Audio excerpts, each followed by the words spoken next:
What's up, guys? Welcome back to the BlockHash Podcast. Before we jump into our episode with Oasis, I want to talk to you about our sponsor, ARCrypto, because this episode is brought to you by ARCrypto. Pika is revolutionizing the intersection of NFTs and gaming through their Pika trading card game Elders of Kai. The TCG will be both digital, physical, and Web3 integrated, allowing gamers to play and compete in various different formats. Whether you are a newbie or a pro gamer, there's a spot for you in Pika's ecosystem. So to learn more about Pika and Elders of Kai, go to their website and social media pages. You can find everything in the description for the episode below. Join the Pika community on Telegram to keep up with the latest developments. Again, all links are down below. Enjoy the episode, guys. Talk to you soon.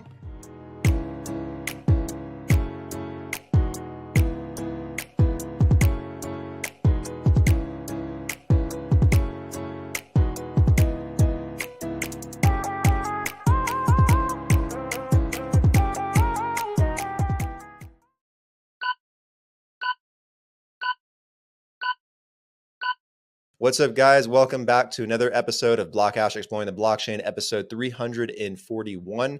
Today, I have Chris Bradbury, the CEO of Oasis.app, to talk about oracles, permissionless protocols, Ajna, a whole bunch of different topics I have listed today, as well as what they are doing in the space. Chris, welcome to the show, man. How you doing? Yeah, fine, thank you. Great to be here. It's a pleasure to have you. Before we, jump in and get started and get into the nitty gritty, tell me a bit more about you. I'm sure people are curious, maybe what your story is, how you got into this space. Everyone's kind of got a little bit of a unique backstory. Yeah. So, I got into crypto properly in 2018. Joined the Maker Foundation as one of their product managers there, kind of their first product manager. Just kind of there really to help them build and develop their user interfaces, really. So back then, early 2018, they just had Sai released and didn't have any governance dashboards or anything like that. So kind of dropped straight into it, really. And I came from a fintech background anyway, so I had a lot of experience in the fintech space, like a couple of great projects before that. But yeah, kind of jumped footed into Maker, kind of the first year and a half development of multi-collateral DAI, which obviously the current Maker protocol that's out there. Mm-hmm. And been through the roller coasters of kind of the 2018, 2019 bear market off all the hype of 2017. And all the way through kind of DeFi summer, or Black Thursday, then DeFi summer. And yeah, now kind of leading the Oasis.app team. Which originally started out as in the Maker Foundation, so it was originally the default front end for the Maker protocol back then, and kind of the Oasis name comes from the Oasis DEX protocol as well. So the first ever on-chain DEX, really the kind of simple market, very first name. But when the Maker Foundation dissolved, we took Oasis out of the Maker Foundation and made it what it is today, really, which is kind of this simple, secure access to DeFi, really. So adding more protocols, more networks, and so on. Very nice. Are you one of the founders of Oasis as well, or did you join later on? So because it came out of the Maker Foundation, we don't really have founders per se. So there was about 15 or 20 of us, or about 15 of us that carried on from the Maker Foundation into the Oasis team. So I was a product lead for Oasis back in the Maker Foundation. So I was kind of, it was kind of like my baby in a way in the Maker Foundation days. Again, back when it was just really a really simple interface just to access the Maker protocol. So simple ways to borrow DAI from ETH, Wrap BTC. I think back then we had a few more kind of niche tokens as well. So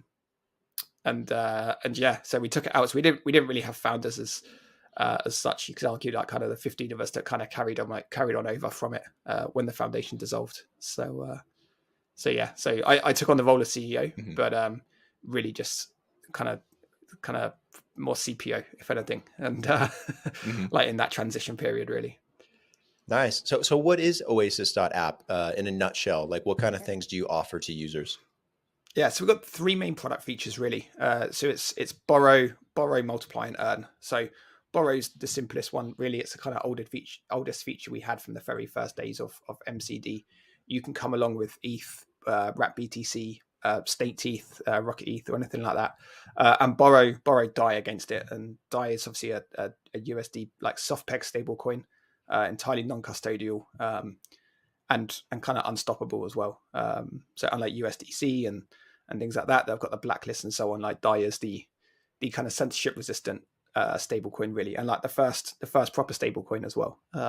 Again, dating all the way back to the Psy times when that was launched, kind of like late 2017 as its very first version. We've got Multiply, which kind of builds on top of Borrow, just as a UX feature really. So Multiply is basically allowed you to kind of increase your exposure to those tokens like ETH, WRAP, BTC, and so on. Mm-hmm. And effectively, from a user point of view, it just reduces the amount of clicks you have to do as a user to get like 2 or 3x exposure to ETH in a fully non-custodial way. So like kind of one click or one transaction, you would lock, say, like deposit, say ETH, it would flash loan you a load of DAI, it would go and swap all that DAI for additional ETH on the market, deposit that into the vault. You would then borrow DAI from it, paying what they call a stability fee, which is a glorified interest rate, really, just a kind of DeFi term for interest rate on the maker side. And if obviously the price goes up, you've got more exposure to that. If the price goes down, you lose quicker as well.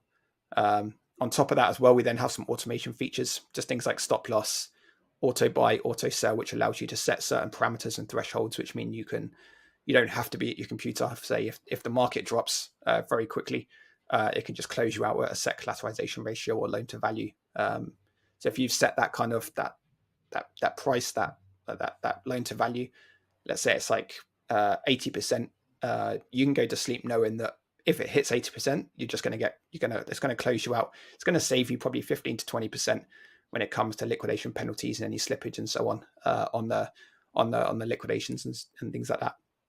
And then the third product is Earn, which is kind of the simplest one in a way to understand. You deposit a token and you earn a yield on it. So we've got a couple of different earn strategies at the moment, all on layer 1 Ethereum at the moment, although very soon, hopefully, a couple of layer 2s as well. But like we've got the wrap staked ETH kind of yield loop strategy from Aave on there. So again, in one click, it's kind of mixing Multiply really with a kind of like not gambling on the price going up and down, let's say. So you deposit in, you can get like 7 or 8x wrap staked ETH yield on there. And again, you still pay a borrow fee on the ETH that you're borrowing. So you're borrowing ETH, which you're just swapping for staked ETH and depositing that back in. So it's not straight like 8x the actual staked ETH yield. Mm-hmm. There is a kind of net rate that you find in the middle, and it kind of fluctuates. So at the moment it's pretty low with like kind of last few weeks of extremely low network activity. But like the 90-day average, I think is currently around 15-16% APY, which is obviously about 10% better than holding staked ETH just as a single. That's a good APY. Yeah, it's pretty good. And it's a long-term strategy. So you got to look into it. Like if you go into it and just look at 1 week and say, I've only earned like annualized rate of 5%. What is this? Mm-hmm. But if you're in it when there's market volatility and there's a lot of like MEV, like kind of payments and stuff going on and going back to the stakers, then you get those rewards and they're kind of multiplied up. So you got to be in it to make the most of it. It's not one you can just go in and out of and expect to make a big profit like within a few days, unless you get really lucky. Got it. Is it as simple as like click, stake, and earn, or do you guys also have like community or curated strategies that, kind of go into this as well? Maybe you stake this, stake that, lend against that. I know that's getting really popular in the DeFi space too. Yeah, no, we try and stick to like a curated experience on Oasis.app. So there's only a handful of tokens and a handful of strategies at the moment as well. And I think like for us, trust is a real key thing, particularly with everything that's happened over the last 12 months with mainly non-DeFi protocols, the kind of centralized entities, kind of like just basic fraud really. But we've kind of got almost a simple rule really that if we wouldn't use it, then we wouldn't put it in front of our users either. So the strategies we have on there are fairly curated strategies, trusted strategies, again, long-term ones. So it's not like you won't ever see like a 200% like APY that you can earn in 2 weeks, but have maybe a 20% chance of getting rugged because we don't know who the team is, or we have no idea where the project came from. So we're a bit slower to getting things on that app, but in theory, we've got that trust element, and we do a lot of user research, which like users speak to a lot as well. So if it's on Oasis, you can hopefully trust it. It's kind of the main thing really. So we're not there for the kind of degens and the Right. ones that ape in. That's basically. Gotcha. Is Ethereum the main backbone chain for this, or do you guys also tap into like Binance or any of the other chains maybe that this is popular for? Yeah, no, just Ethereum at the Okay. moment. Like I said, very, very, very soon we're going to have Arbitrum and Optimism on there too. But yeah, again, we were born from Maker, which is obviously only on Ethereum as well. But for us, Ethereum is that trusted, most secure chain, and it's obviously got the most value on it as well. We're not with the kind of transaction fees and so on that are on Ethereum as well. We're not really targeting the kind of users with like $100 or anything like that. It's obviously very difficult as well to like kind of create apps that one satisfy the user with $100 and the user that's like it's got maybe $100,000 and so. So for us, it's just Ethereum and the layer 2 is like directly connected to Ethereum at the moment. Maybe we'll explore down the line, but again, it's that kind of curated, trusted experience where we're not interested in just grabbing the biggest APY possible or the newest protocol that's just come out on the weekend. We take our time, and it's gonna meet certain criteria basically. Good. That's good. In terms of security and safety for users, what kind of separates you guys from other DeFi protocols and projects out there? What do you guys do differently? So I guess we don't do that much differently to most DeFi protocols per se, but I think DeFi is the key thing that separates us from a lot of the projects you maybe see out there with like fancy marketing and so on that offer you like these promised APYs and can't explain where the yields are coming from ultimately. So Oasis.app is fully non-custodial. So like there's no technical way for us to like kind of touch or access anybody's funds or anything like that. Even in the automation system, it's fully non-custodial. So even though you give kind of like permission to your vault or your position, you're only giving permission to the automation smart contracts that can only operate within very, very defined bounds that you as a user have set in a transaction. So I mean, that's the biggest thing, right? The fact that nobody can touch your money is the biggest security thing you can have. Like thinking like kind of FTX and so on, or like Celsius and things like that, right? Where you were handing your money over to a third party. Like that's always the biggest risk, and it is with almost any app. And you think back to some of the apps that were built on top of like UST as well. Like just like they may have called themselves DeFi, but it was DeFi in name only. Really. When it comes to like DeFi projects though, like the big thing is just obviously auditing stuff. Again, kind of banging the same drum, but for us, it's like the curated protocols, right? The protocols that have like been around for a while, been audited, been used for maybe a year or so by users in the most part. I know potentially we're going to talk about Ajna, which is a brand new protocol, but we can also talk about kind of some of the steps that they've gone through as well to try and tick those boxes. But yeah, if a project suddenly appeared, kind of think DeFi summer times, right? And the kind of harvest finance days and so on, right? A project would appear on a Saturday and be implemented in some of these front ends on a Monday morning.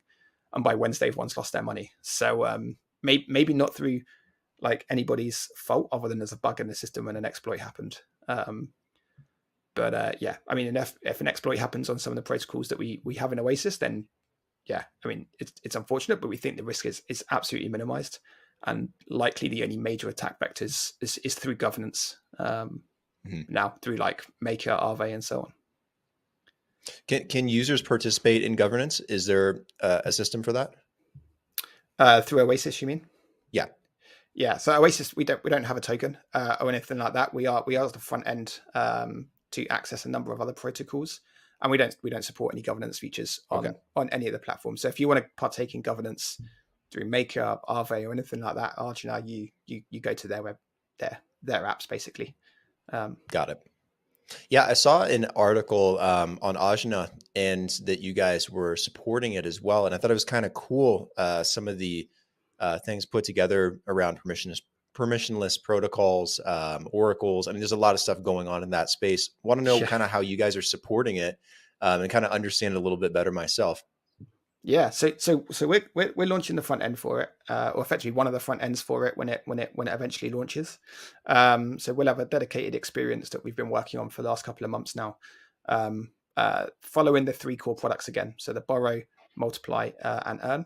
I mean, the big thing that the one reason we're really excited with Ajna is it's a real step forward, I think, in DeFi development, and something that kind of we've seen talked about as the risks on a lot of protocols. So like the big thing here is oracleless, effectively. So it doesn't have any of its own oracles.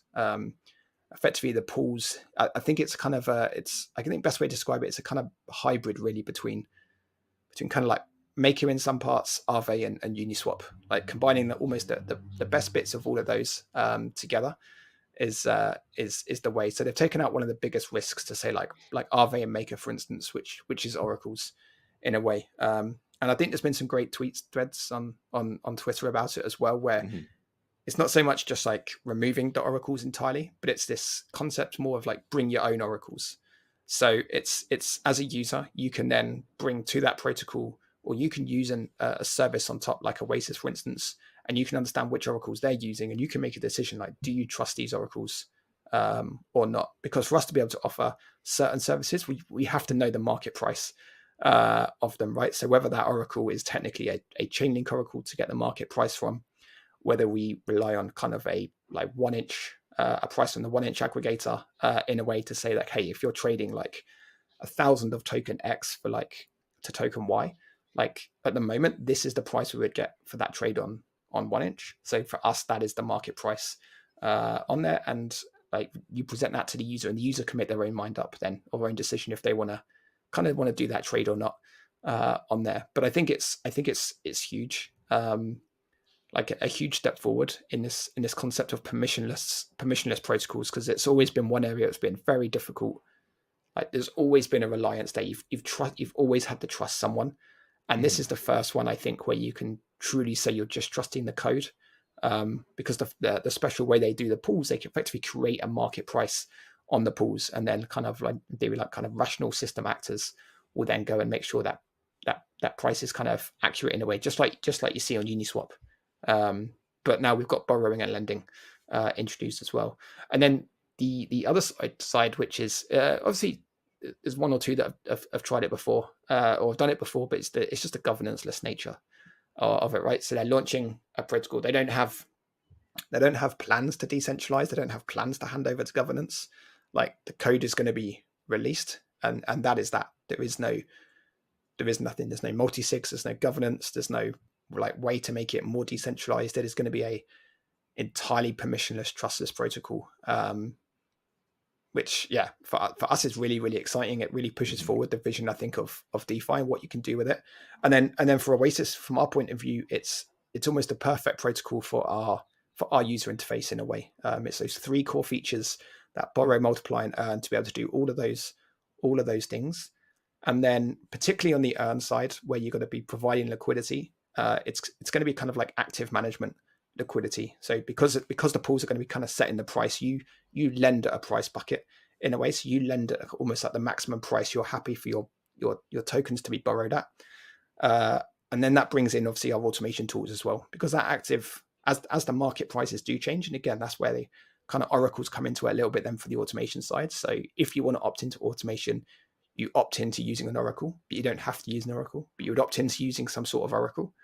And then the automation would keep you lending at a price where your tokens aren't just suddenly going to get converted to the other side of the token, which is kind of almost where the Uniswap side of it comes in. So it's a borrowing and lending platform, but if you're lending and the price of your token suddenly, or the price of the collateral suddenly, going to get this the right way around now, drops or increases, I can't think off the top of my head now which way, which way round it goes, but your token would swap to that token, just like a Uniswap pool would. And you can think of it like Uniswap V3 with the bands in a way. So you would suddenly become eligible for having it to swap to that token. So the automation there would just mean that, again, you go to sleep at night knowing that if anything went wrong with the tokens in that pool, you would just be taken out of it if needed be.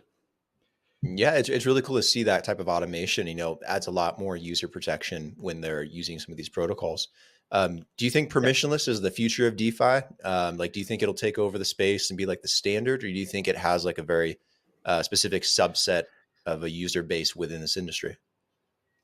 I mean, permissionless was always the original vision of DeFi, sure, right? And I think you think about the original Maker vision in particular, which obviously the first the first real DeFi project out there, really, from like kind of 2016, like the purple paper and so on. Like that always had visions of almost like removing governance kind of gradually in a way. So I think if you talk about the actual vision of DeFi, permissionless is obviously the kind of grand vision, I think. But if you talk to users or talk about it from a user point of view and more mass market users, it introduces huge amounts of risk. And like, I don't think you would ever be able to necessarily recommend like I should like the friend on the street to just go and use. Over time, that will hopefully eventually become that level.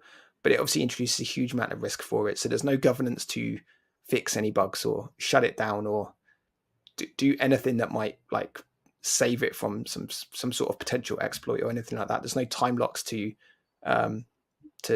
prevent anything. There's also no risk of governance attacks. So there's this kind of double-edged sword in a way. But I mean, permissionless is the ultimate dream of DeFi. Kind of what DeFi was created out of in a way, but it doesn't always provide the best UX. And we know protocols can get better as well. So you look at Uniswap, that was obviously entirely permissionless at V1. I think entirely permissionless at V2 as well. And then V3 introduced ever so slight governance to it of like the fee switch and so on.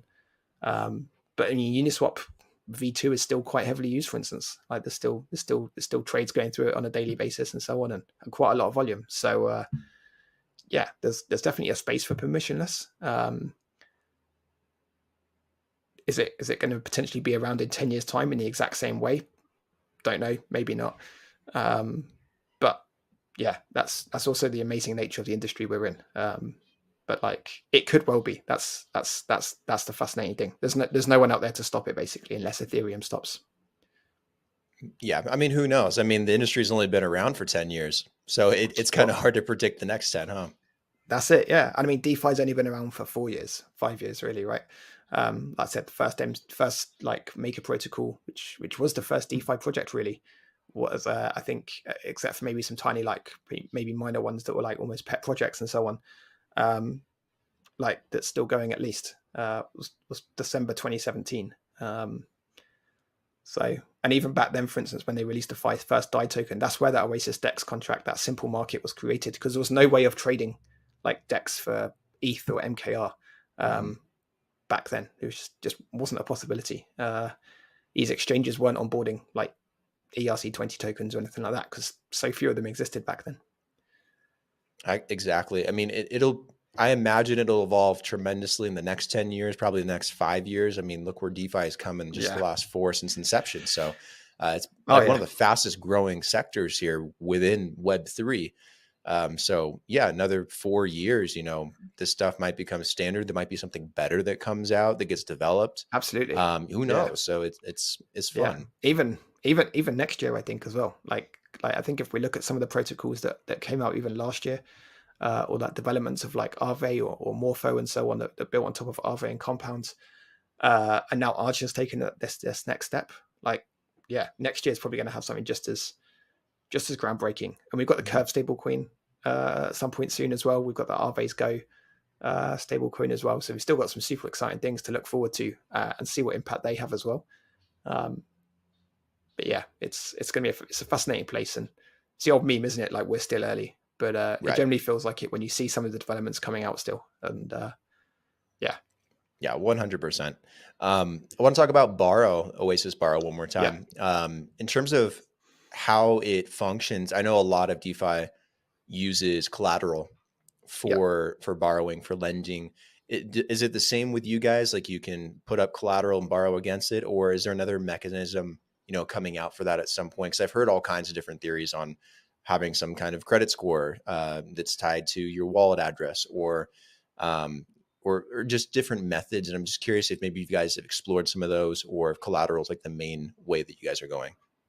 Yeah, so we don't create any of the protocols ourselves. Like, our focus is just on implementing the protocols that are available. So at the moment, it's just a bog standard collateral, like put up collateral and borrow against it, like the full, again, non-custodial borrowing in a way. So like, I think you touched on like credit scores and so on. I think some of those things are going to be fascinating. I think they are going to be the big developments over the next couple of years, particularly like decentralized identity and so on. So how you can like tie an identity to a credit score, like maybe it's tied to a wallet, maybe bring in some like real kind of like financial background as well into it in a zero knowledge way. So as a user, you don't have to give up anything to the platforms and the protocols. You can just verify that like you are a trusted party in a way. But at the moment on Oasis, it is just over collateralized borrowing. So you put up say 130% of the value of the collateral, and you can borrow DAI. So if you come along with like $100 of ETH, you can borrow up to like $70 of DAI or USDC or something like that. Yeah, I think that's like the only barrier for entry for borrowing and lending is having enough to put up as collateral. And I think the future of that will definitely be like DIDs, like some kind of decentralized identifier attached to your wallet address, maybe ZK proofs, built into that somehow. And then maybe like a good history or something of trading or using certain DeFi protocols might lend value towards lending. So it would make more sense. Yeah. I mean, we're definitely in the early stage, right, where everyone has got into crypto kind of early on, like at any point really in the last 10 years. But I mean, most in the market have got in the last kind of 3 years, right? They have crypto and they have assets to borrow against, especially if they've kind of got in before 2021. They've got them at a price, they've accrued in value, and now they've probably got assets they can borrow against. But yeah, for new users, like it's not really scalable, right? Like we need people to go and buy like ETH or staked ETH or wrap Bitcoin or something like this, and expect them to have enough, like to have bought it first and then want to borrow against it.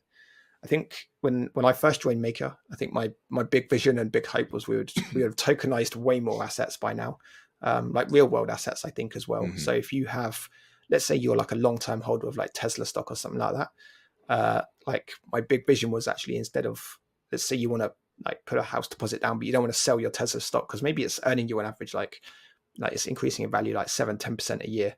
If you could bring that into DeFi and borrow against it at like 2 or 3%, and you're still a net 5% up, right? So like that for me is how we is still, I mean, and we've talked about real world assets for years now, right? Like it's not a new story. I think we've made a lot of advancements this year, like tokenizing like T-bills and so on.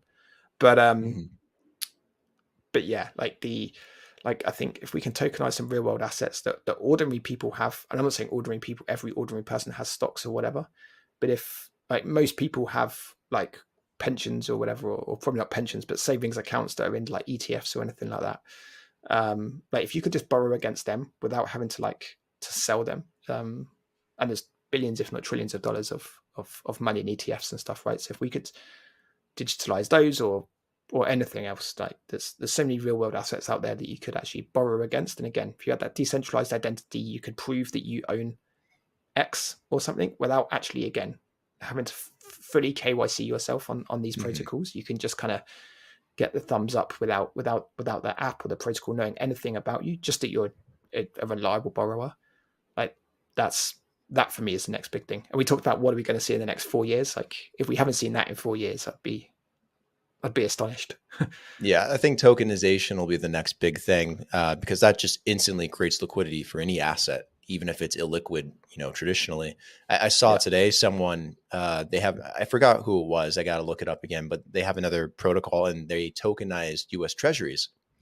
And it's a very fascinating thing to tokenize right now with the federal funds rate in the US being so high and treasury prices being, down and affecting a lot of banks and bank deposits. Interesting thing to tokenize and let people trade. But I think stuff like that's, historically more difficult for people to understand and to access through DeFi will be a real possibility.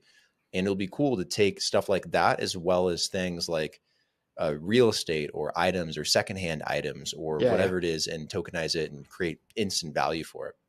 Yeah, totally. Yeah. I mean, there's a few companies that have come out in the last kind of 3-4 months with it. I think back to one of the biggest ones. I'm not sure if that's the one you saw, but yeah, they've got plans on just tokenizing a variety of stocks as well. I mean, the biggest hurdle to that and ordinary people doing it is regulations.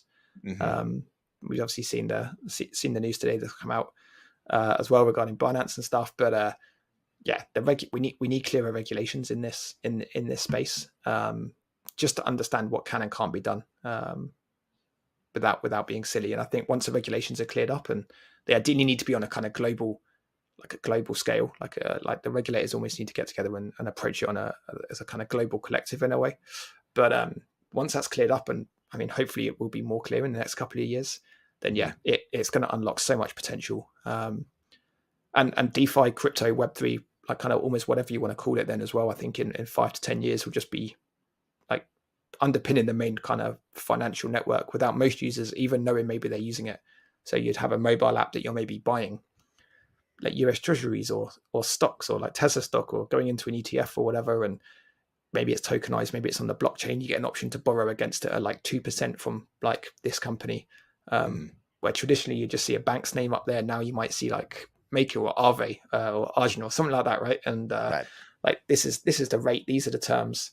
Like you're in full control. Like they can't touch your money, only you can, and like just amazing benefits, right? But yeah, that's I still think that was a big vision in back even 2016, 2017, 2018. So and I don't think that's changed in reality. Yeah, I think the next couple of years, especially this year, is going to be really important in terms of figuring out what the regulatory framework is going to look like, especially in the US. Now that things have heated up, and I think we've reached like a maximum FUD. When you have a completely inept and uneducated agency like the SEC, which I think is very apparent at this point, to say something is not a security, and then the next couple of weeks you go out and sue people for things being securities, it doesn't make any sense. It's not logical.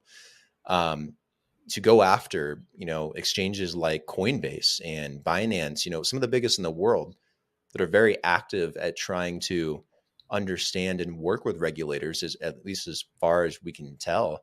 It just seems so silly at this point. So I think we've reached some kind of threshold.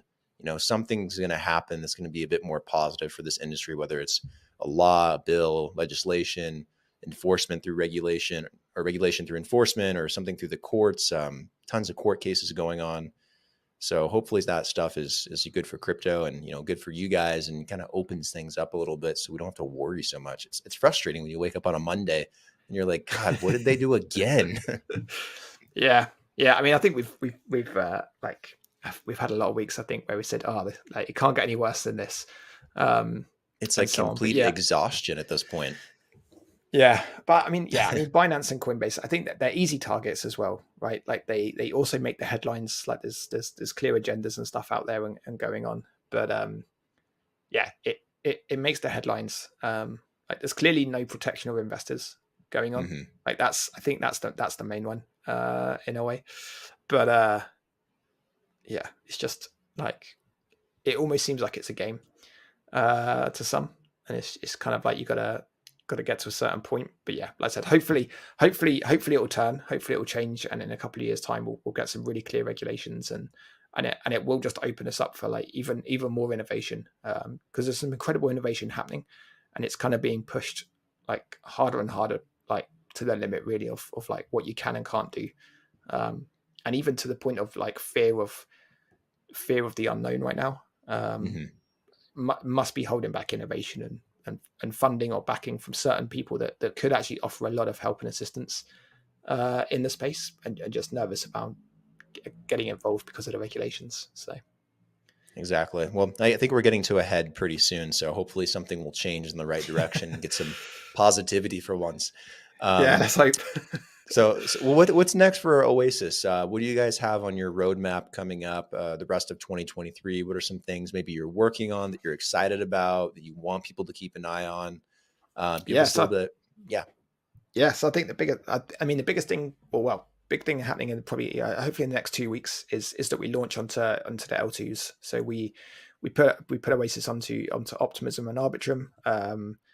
To start with, you'll get access to Aave v3 on there, and again you'll see kind of like the borrow, multiply, and earn stuff on there. And we're just testing, kind of in the final stages of testing that at the moment as well. And we see I think a 42x reduction in transaction prices there. So opening an Aave position, for instance, has gone from like, I can't remember what the gas price was at the time, but it's basically went from like $160 down to $2.20. So like this huge cost reduction. So historically, you've kind of been difficult to use Ethereum if you've kind of got less than 50 ETH. like almost really from transaction costs and so on, unless the market is just going up. So this will open it up to a much wider audience now. So that's super exciting. And then we've got full Aave v3 functionality coming just onto mainnet as well. And we've got automation coming to Aave as well, which is something we've never had before.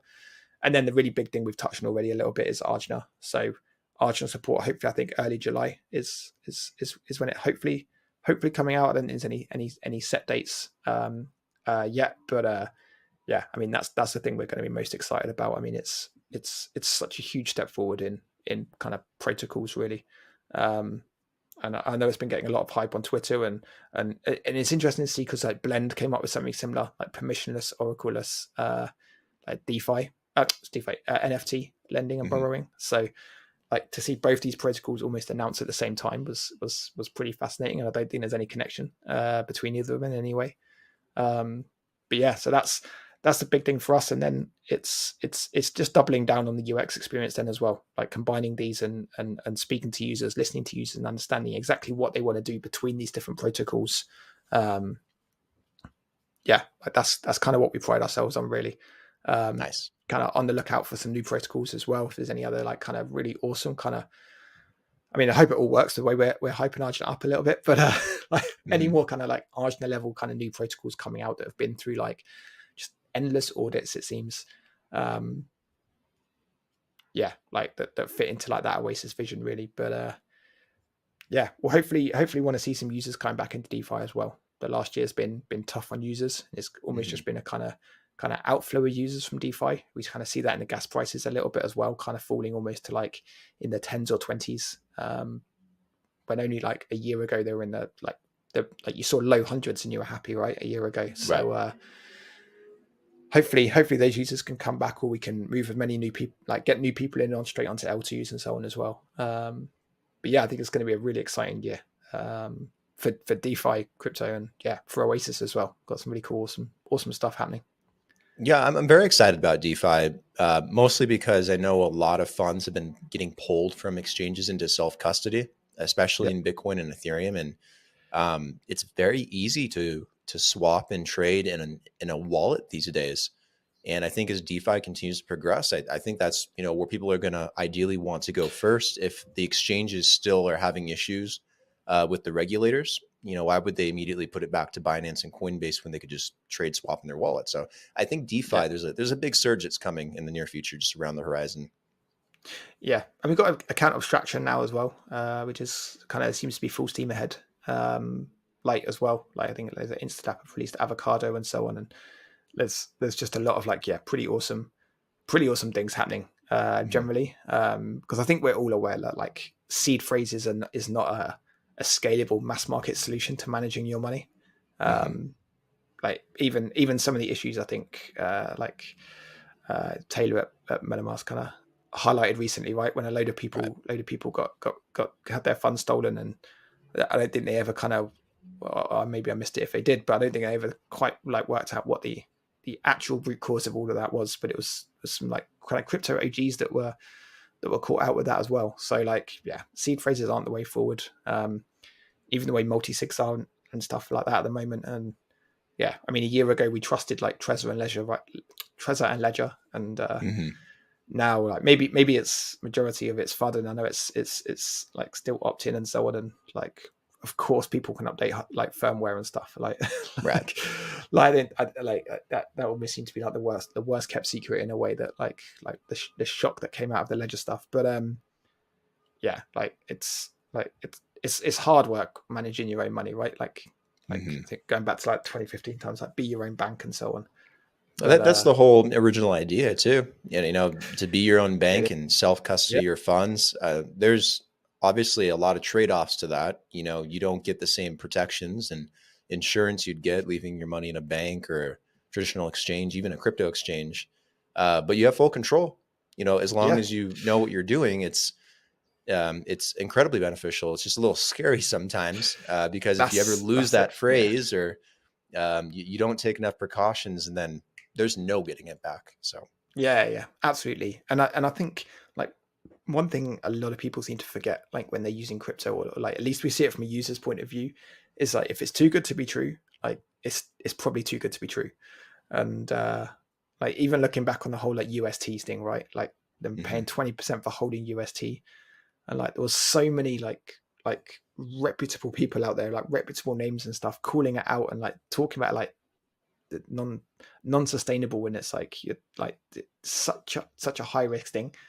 I mean, you saw so many people going into it. And when you like you said, when you haven't got insurance, when you haven't got protection and so on, like we have to rely on people making those more sensible choices. Otherwise, you're going to get hurt. And unfortunately, the media love a story when users lose money, right? So like when FTX happened, there was no like mainstream media coverage of like all the DeFi protocols like Compound, Aave, Maker, like not having any losses. Like users not losing anything apart from like the value of their tokens due to the fallout of like centralized failure. So yeah, I mean, yeah, definitely be your own bank is the way forward, and like self-custody, non-custodial, like trading, finance, and so on. But yeah, we got to work out better ways of managing those private keys and seed phrases and so on. And yeah, hopefully account abstraction does that a little bit, but yeah, I think that's another big innovation that needs to happen over the next few years.